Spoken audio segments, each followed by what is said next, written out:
separate anymore, they can't go together. And the entire story is true, so here's how it goes. The first poem is called All in the Mind. In my wall, there are bees. They seized the opportunity of our temporal impecunity, our untidy hoarding, and no time to bin it, a wall with loose boarding, and no time to pin it.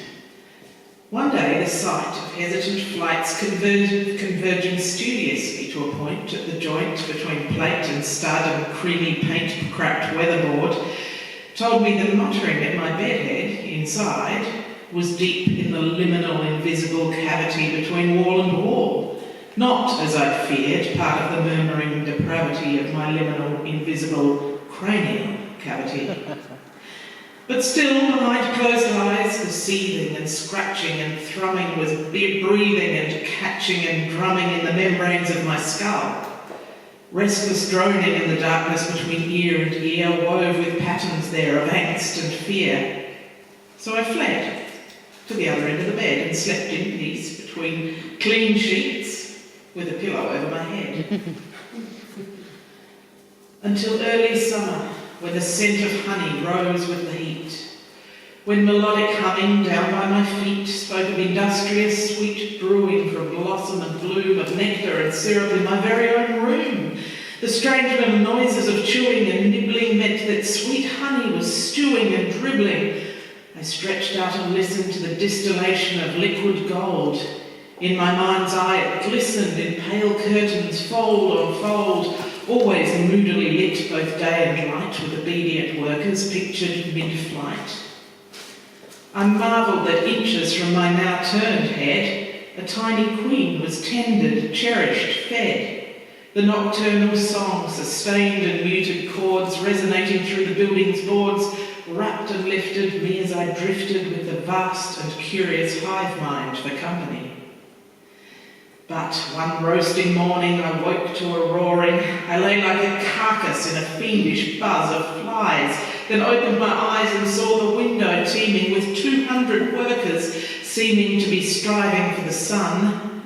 One by one I freed them to navigate their hesitant flight into the light, then found their entry.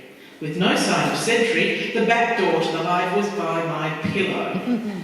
The old buildings would have not withstood optimal humidity of 50 to 60% and 32 to 35 degrees centigrade, and the nibbling of the queen and her 1,000 siblings.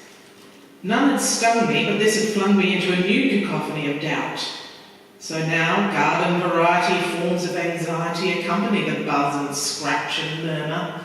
I picture waking shrouded in a bee swarm, or swatting through a blizzard bee storm, and again in bed, in my head, they're drawling with ceaseless tenacity, scrawling with nighttime vivacity, crawling with restless ferocity, bawling relentless atrocity. I hope that after the specialists come with smoke and a Jenny bar, I'll no longer be awoken by the sound of a vast city by my ear. But truly, the Ligurians are too unruly. They can't live here. And the sequel, the muse in my wall. I'm not sure how they feel about the seal, approval stamped upon my verse. I'd say indifferent or worse. Still some days rowdy, some days drowsy, on they hum, ho-hum. Hot days a cacophony, while cool nights' bedtime melody lulls me to a false sense of security. But me, the seal has stoked my hopes and stroked my self-belief. It's soft relief from writer's block, insidious self-doubt. Let out, my muse looks hesitantly to the sun. But time, a poverty of time conspires, aspiring, tiring, daily grinding. My epic novel wants to soar, but daily living shuts the door. My ideas flow, but oh, so few. And the bees must go to pastures new. But the apiarist, too, has lots to do. And summer rises to its stride, and still my busy bee friends hide, strumming their eternal chord behind the paint and weatherboard. The forecast warns of oven heat, and beating sun past 41, The morning hesitates, anticipates the day's bake. The kelpie's yelping calls us out. The smoke we smell is not the conflagration we expect, but Peter Davis trying to inspect our hive. A pine-sharp tang unfurls as smoke strands curl round needles fresh ignited. He needs to know the hive's extent, purlin to purlin, vent to vent, above the noggin against the cladding, and all the while, like Aladdin, the smoke blooms out from metal spout and keeps my muse bees tractable and docile. Pete has me tap the paintwork in the room to gauge their industry inside the gloom. But paint is all there is. With the humidity and nibbling and their scratchy bee-feet prickling, their canite dance floors born to nothing. A satisfying crunch and crumple, a roiling, boiling, angry jumble crescendos out. A shout, get out! I slide the window up to let them free, then flee. We mask the hole with sticky plastic.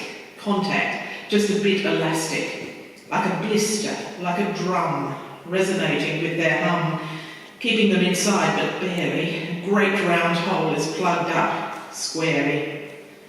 My muse, meanwhile, begins to murmur. I push it away from day to day. Kids disobey, guests overstay, nothing to say, just not today. Debts to repay, I think I'm okay. Too much cliché in the cold light of day, well, anyway. Often, a flurry of workers escape and launch towards the sun inside the room. They buzz and dance against the glass they cannot pass until they spill onto the sill and dry to dust. Their unquenched lust for nectar, dew and sunlight all betrayed. Likewise, some words fall onto the page, but nothing sage. No notes of brilliance spill or slip or even drip or seep out of the blister of my hopes. Just tepid tropes that tumble like a bee that's lost its sting. Winter comes. The bees are gone. Jemmy bars and smoking, leverage and poking, honeycomb in buckets, lots of dams and buckets. Workers, queen and drones are happily rehomed, and all is silence. No melody or song, no soft orchestral throng, no musical score, nor grumble, nor roar, no ear-assaulting dissonance arouses my ambivalence to spur me onwards to compose anything in verse nor prose. Epilogue. Spring. In my wall, there are birds. I've no words for their audacity in finding the capacity to nest between the panels and the ceiling. But now I'm feeling a narrative is blossoming anew. There's build and flutter below the gutter and hatch and cheep and wake and sleep and feed and cry and learn to fly and swoop and sing and dance and soar. I feel like I've been here before.